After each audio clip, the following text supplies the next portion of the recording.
Good morning, it's Charlene Sanjenko from PowHERhouse Media Group, and I'm absolutely thrilled to be here this morning with Dr. Seema Kanwal. She is joining us today for a very special interview on our iron deficiency epidemic. Good morning, Dr. Seema. Good morning, Charlene. Thank you for having me. As Dr. Seema knows, who is my personal naturopath, knows I've been very excited to, I've been bugging her for a while to do this interview because it is so important. It is actually probably one of my top priorities in my own health, as well as talking to women. As I have discovered over the last 8 months, 12 months, what an epidemic iron deficiency is in women, and how I feel it's affecting us as leaders and how we show up in our lives and in our performance. So before we jump into the conversation, I want to tell you just a little bit about Dr. Seema. She is one of our PowHERhouse Women We Celebrate, and her practice spans far and wide, from working with people with digestive disorders, hormonal imbalances, sports injuries, pre and postnatal care. And she's very passionate and involved in working with patients and families who have rare genetic disorders. So there's such a wide range of expertise with Dr. Seema, and she is on a mission to empower people and their families and find hope in life again through the support of natural medicine. Often people come through her doors that really give the response there's just really nothing else to do. They're turning to hers for some advice, and she is there to give them hope. Dr. Seema's practice is, as a naturopathic doctor, is at the Balance Medical Center, which is in Vancouver. It's one of Vancouver's leaders in integrative medicine, and she's passionate to draw equally from many health approaches, including Western medicine, science-based therapies, as well as nutrition. Her direct approach, which you'll see today, her love of research, and getting to the root of a problem on all levels. And I think that's so important. Often leads people to her practice who, again, have tried everything else. So welcome, Dr. Seema. Thank you, Charlene. So let's get started on this lovely topic. Let's get started. Let's dig in. I have shared some questions that I have had and that people have written in to PowHERhouse, and we will be sharing the original article that Dr. Seema wrote for PowHERhouse that started this conversation in our last issue of our magazine. But the first question I'd like to kick off with is, why are women currently experiencing this epidemic, and how widespread is it really? Unfortunately, a lot of physicians don't bother testing for certain things, and irons happens to be one of them, because it's just given as a common thing where it doesn't really matter. Well, actually it does matter. So when in our body, especially as women, there is a balance of iron intake, iron stores, and the amount of blood loss that we will have. Now, if you're a menstruating woman, that blood loss can really vary from each individual woman, to somebody who potentially has endometriosis, that has severe bleeding, to somebody who has a very light period. At the end of it, though, we have to be able to monitor how much blood is actually being lost for women specifically. Now, you take that to a different realm now, post-menopause. Let's say now you don't have any more, bleeding anymore, and the ovaries are now done. You're not going to potentially have those eggs released. That doesn't mean that the iron deficiency will stop necessarily. And that's where we have found over and over again, for women that have stopped bleeding for a year, for whatever reason, that iron does not go up. And then 10 years, even 15 years later, why did that iron not go up, that storage for them? So really, it's a matter of testing for it. But often, unfortunately, physicians will just skip that part, because the assumption is made, oh, well, she's not bleeding. Oh, she won't have a problem with it.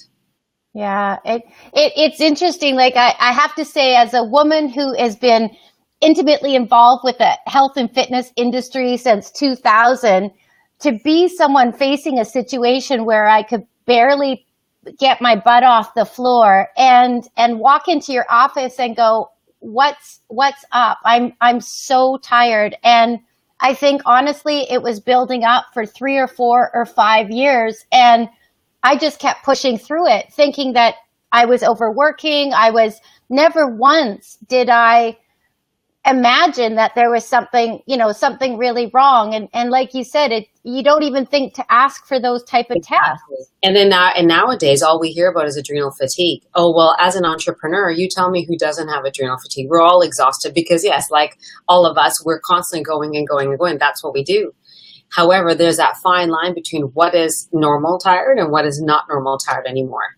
So before, you diagnose yourself with some type of adrenal issue, make sure that you know where is your body's oxygenation? How is your body delivering the oxygen that you require to your brain, to your body, to your heart, before you end up just assuming that I have adrenal fatigue like everybody else does nowadays. And Dr. Seema, I want to talk just a little bit about that oxygenation, because I find that really interesting. And that is one symptom that actually was the giveaway for me, because of the type of deficiency I have. I was noticing in my exercising, if I'd go hiking or running, not only didn't have my normal get up and go, but my breathing was really labored. And it was finally that triggered me.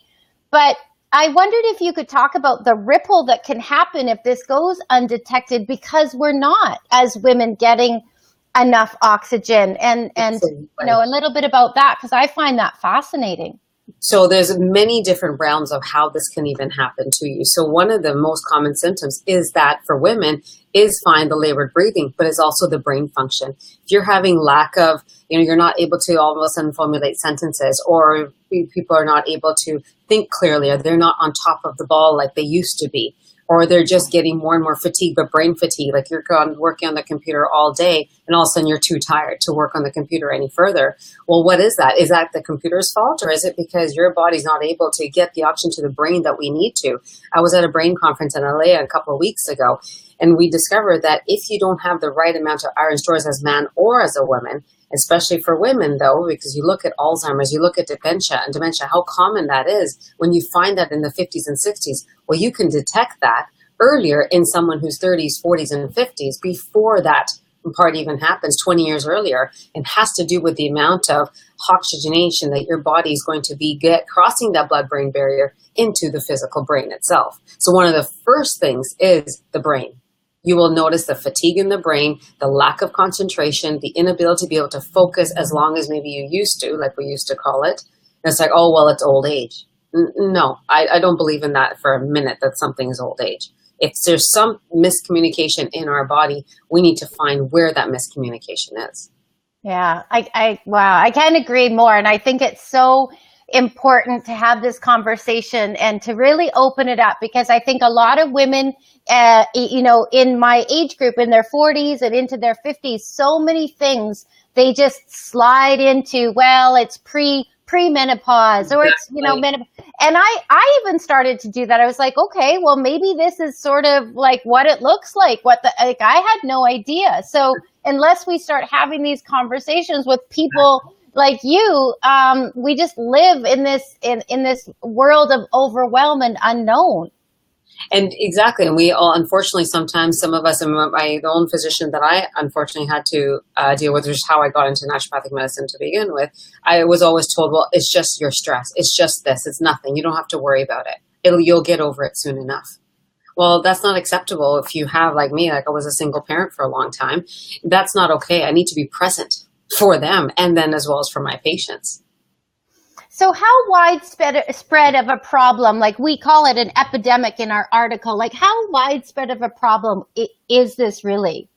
1 out of every 2 people, whether you're a man or a woman. It's unbelievable. So there's so many different causes of blood loss though. So the most common is obviously for women in the menstrual cycle, but I have actually men with hemorrhoids, and men, they don't like to go to the doctor, and that's fine. Some men do, but a majority of them do not. A lot of them, we have found that there's been all of a sudden hemorrhoids that have been bleeding on and off for a long time, but yet nobody bothered to check that. And then you all of a sudden become pale. A Caucasian person looking a little bit pale, that's a little scary, because your skin is already nice and fair, but then you become even more fair. Mm-hmm. The diet, poor absorption. Now, there's one thing with your body being able to take a medication, but if you're not absorbing it, That's another issue. If you're someone who takes Tylenol, let's say Advil, Percocet, for headaches or pain, those are known to cause your body to utilize more iron in order to get rid of those drugs out of the liver, which means you're going to lose more iron. Now, if you're a woman and you have to take, let's say, Pamprin or Imitrex or any of those anti-inflammatories for the menstrual cycle because of the cramps that the woman has experienced, you're going to be losing even more blood than just the whatever amount would be in the menstrual cycle. And then for men, when our men are exercising heavily, when you exercise a lot, your body will have to utilize that iron in order to maintain that hemoglobin to carry oxygen throughout your body. Now, you used to be a huge exercise person, and your loss of iron would have been a lot more substantial at that time, including the menstrual cycle. Mm-hmm. Yeah. Wow. So what do you think, that you've named some of them, like the menstruation, sometimes the prescription combining, Yes. Excessive exercise.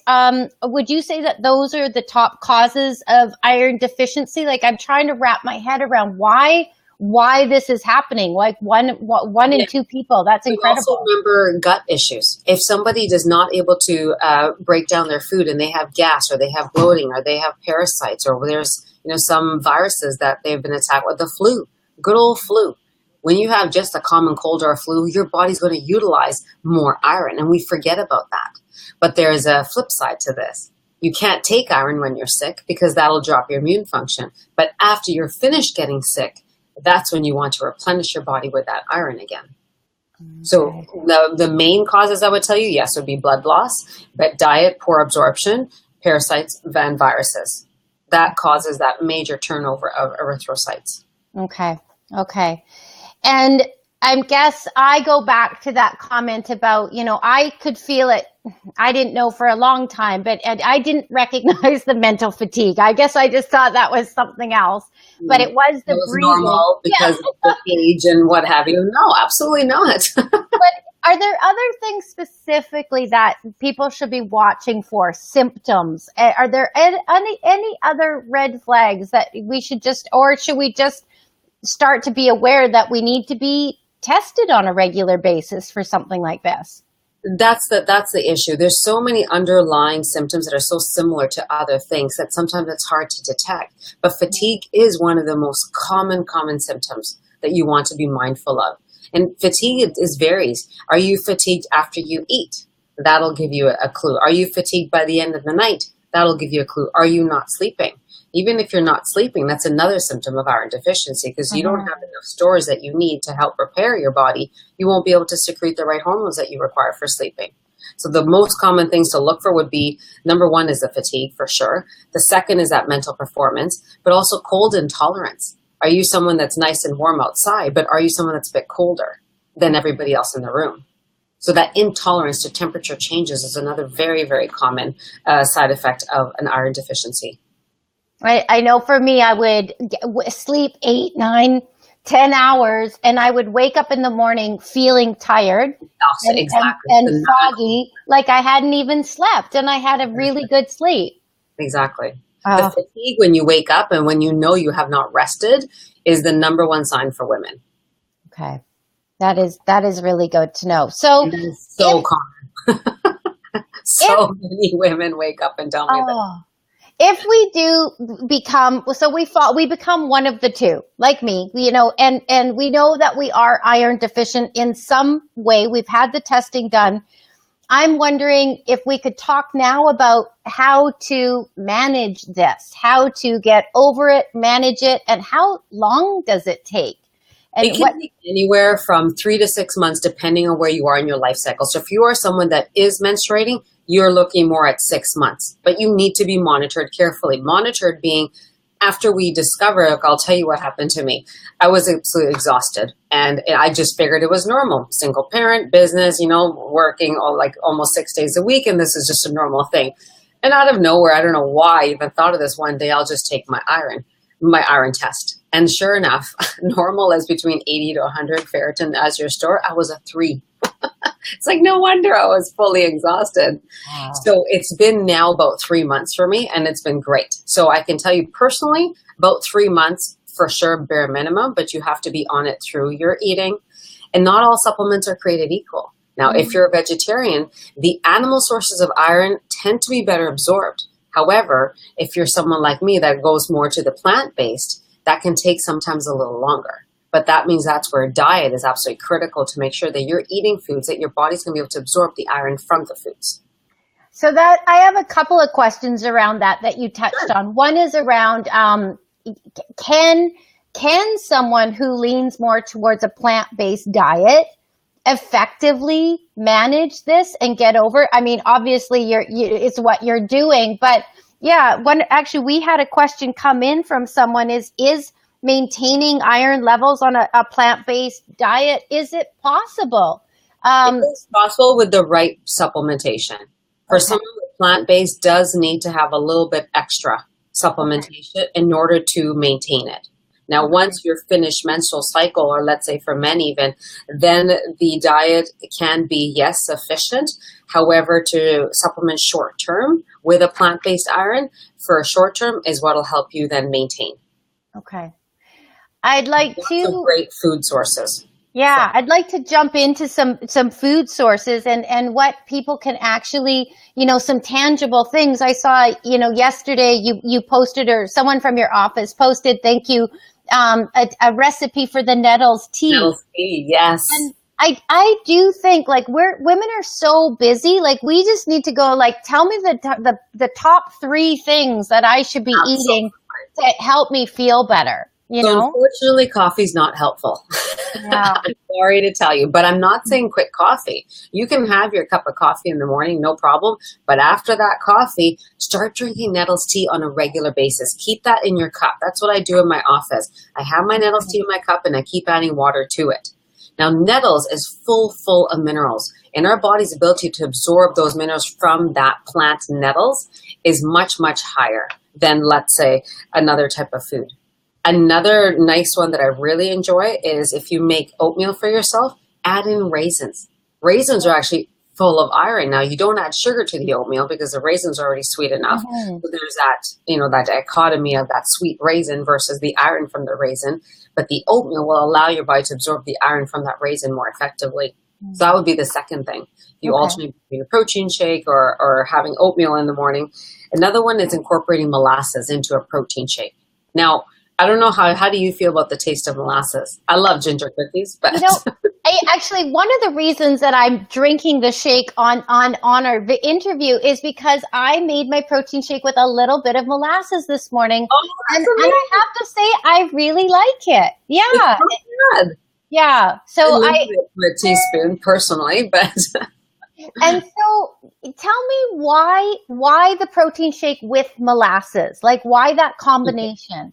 Because when you're utilizing proteins are macromolecules. In order for our body to actually break that down and absorb the individual nutrients from that can be difficult. You add in something like blackstrap molasses, your body will now be able to recognize, I need to absorb this macromolecule from this liquid, and your body's ability to actually break it down and actually absorb it skyrockets. Now, in something like a protein shake like you have, if you add in, let's say, that 1 teaspoon of blackstrap molasses like we did this morning, you also add in maybe half a lemon or a grapefruit. That citrus will help you actually absorb the iron more effectively. I think that's, and it's so typical. It's so typical with women. We have just enough information to be dangerous. Yes. Right? But we don't have all of the pieces. I find it so valuable for you to say, add in the molasses.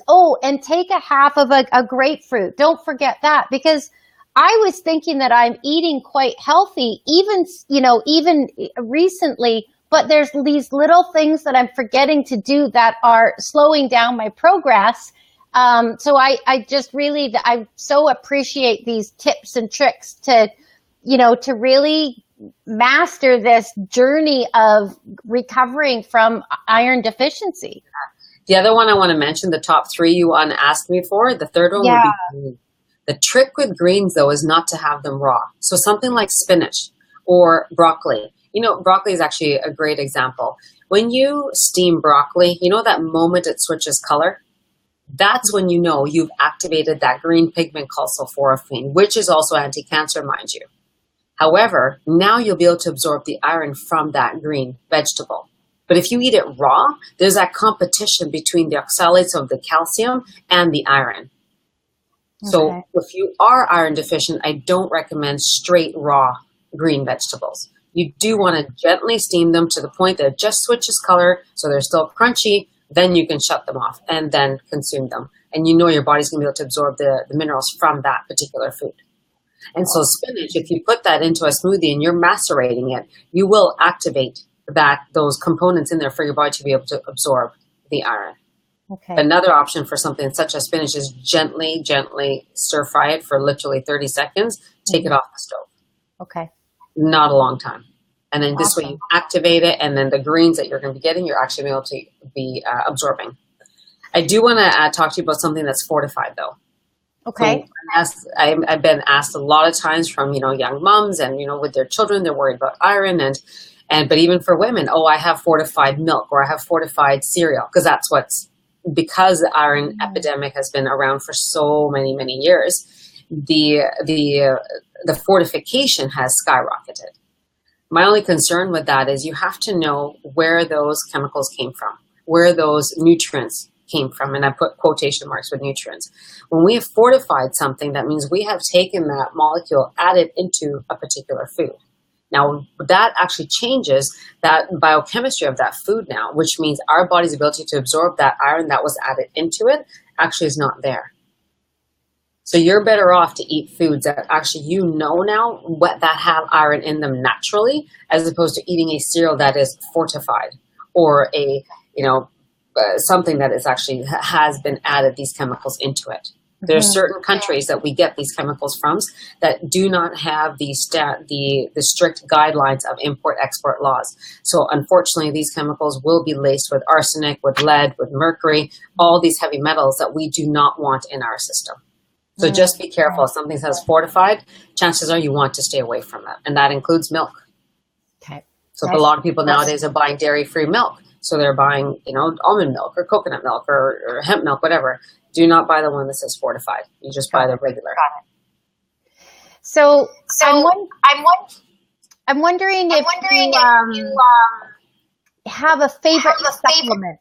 Not to push any brands. I think maybe I'll word it this way. No brand.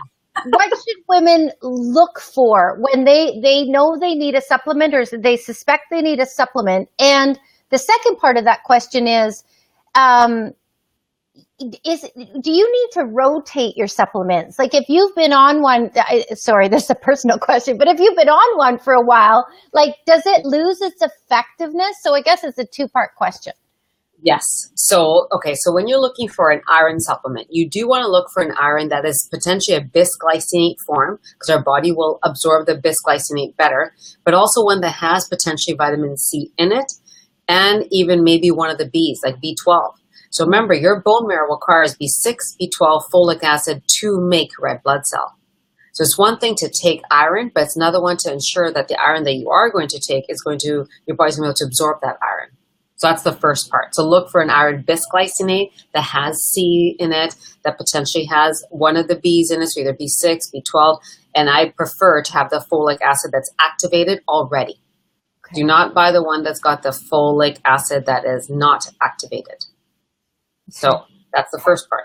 Now, second part was, do you rotate? Absolutely. Or you take breaks. Or if you know that there's one particular supplement that works really well for you, take it Monday to Friday, Saturday, Sundays off. And this way your body doesn't become accustomed to it and loses efficacy. Ah, okay. That's good to know. That is good to know. Awesome. Okay, I have one more question. And that is, do you have an iron-rich meal plan? Or is there a way that people can work with you on a customized basis? Like if they're really wondering, what should my day look like? So that's very individual. It really depends on the individual person's biochemical makeup. That's why I really like to do blood work right off the bat, because every single person is biochemically unique. So based on what the person's labs will be, will determine what types of foods I will tell them that this is what I want you eating, breakfast, lunch, and dinner, to maximize absorption for you. So is it customized? Absolutely customized, but for an individual that I know what the labs are. I can't really give you a general, because there's never really general. There's no cookie cutter. Right. So it's very, very specific when I work with an individual, what I want them doing based on what their biochemical, what their physiology is actually doing, will determine what foods would actually benefit them. Like, are you a vegetarian? Are you not a vegetarian? Are you able to eat animal? Are you more plant? Do beans bother you? Some people can't even do the beans on an iron-rich plan because the beans will bother their stomach. So it's really individual. So you do take clients through Skype if they don't live in Vancouver, is that right? Yeah. So legally, I have to see you physically once a year. Okay. But after I manage everybody, typically my long distance patients, through Skype and through phone consults. Awesome. So the last thing I'll say, and then I'll leave it for you if there's anything you'd like to finish with, but I've been talking with you about doing a series of preventative health, performance, wellness type workshops for women this fall. A series of workshops much like today, where we can take a topic that we feel is really relevant and timely for women, and allow women a chance to, put in some questions so they know that there's certain things that they're really wondering about are addressed. And I feel that this type of a series would be, just doing it online, but would be a way to just, again, open up the conversation, get a bit of knowledge and expertise, and really, then if people need to see you personally, that's another thing. But I just think that even the information like today that we shared is just to start that conversation and that dialogue and inform ourselves, and then be able to start to take some action and on our own health, and it's our own responsibility. When you do those seminars, they would definitely be more not individual, I should say that, but they're definitely more information, and I would go more into that physiology with everybody and really teach them more specifics on which supplements do you want to take, let's talk about which foods, which recipes we're going to be doing, and how we're going to be practicing for this next week until we reconvene through email, through Skype. I could see a lot of interest, especially around the recipes. And one thing that I'll commit to over the summer with your help is I will keep sharing any recipes, tips, and ideas specifically geared towards iron and recovery from iron deficiency. But I want to thank you, Dr. Seema, for your time today. I am really excited about what the next steps might be in a fall series. And I just have to tell you again, I can't express what a difference you've made in my life, and what a rock star that I think that you are for women and for your clients who are looking to just continue. Don't make me cry on this live broadcast, please. I'm pretty teary-eyed these days. Thank you so much for your time today. Thank you so much for having me, and I look forward to doing a workshop with you in the fall. That would be great. Me too. Greatly. Have a great day. Thank you. You as well. Bye. Bye.